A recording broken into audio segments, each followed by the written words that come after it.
I tell him to stop in. You're needed in the Roosevelt room. I want you to call all 30 department heads and explain that when I said I needed the transition memos today, I wasn't making a funny.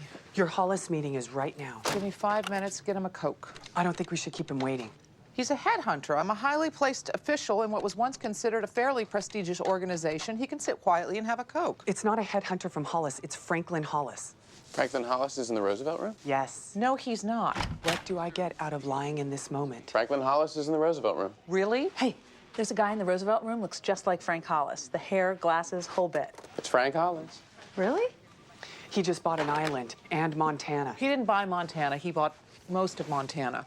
Oh, my God. Don't stare. Can I meet him? I want to meet him. Well, we shouldn't go in together. It would look not cool. What's the last thing you did that looked cool? I touched his hand. We shook. Now I'm uncomfortable. Hey, tell him you want a piece of Montana. He's not giving it away. Why, what's he going to do with it? Teeth? You're fine. You. I think that these numbers should be reserved. Okay, thanks, guys. I'll catch up with you in the lobby then. Yes, sir. Good morning, Mr. Hollis. I'm C.J. Craig. Call me Frank. My dad had 200 shares of Hollis in 1992. Sold them. You kidding? Didn't see it going anywhere. CJ goes to work for him? Probably wants a toady to make nice with the FCC. I'm heading over to the DCCC in a few minutes. They're making you an offer? I think so. Will Bailey, Executive Director of the Democratic Congressional Campaign Committee. Sounds pretty good. Could be. Nice place to work. I'd get my hands in a lot of races without the water torture of any one race, and I'd stay in Washington, which is nice. You think? Yeah, I mean, no pressure, but I like the idea of giving the future an opportunity to unfold of its own accord. Our future. Yeah. I like that idea, too. I'm prepared to put together a fairly attractive package, if you're willing to.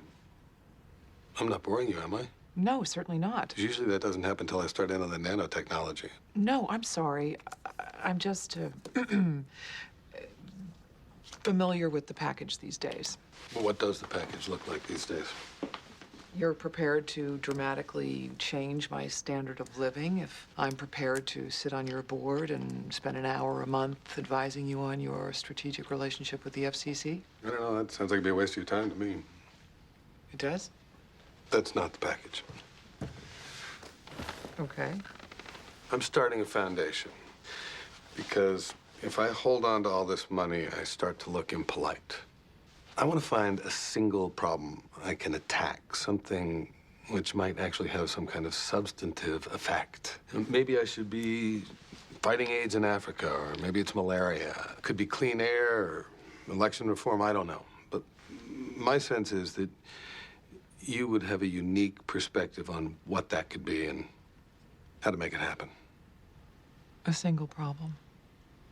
It's a complicated question. Highways is what you're looking for. Really? It's not sexy. No one will ever raise money for it. But 9 out of 10 African aid projects fail because the medicine or the personnel can't get to the people in need. Infrastructure's a problem. Blanket the continent with highways and then maybe get started on plumbing. Also not sexy. Makes for a lousy telethon. It does. Well, if you think that's what needs fixing, I'll give you $10 billion to fix it.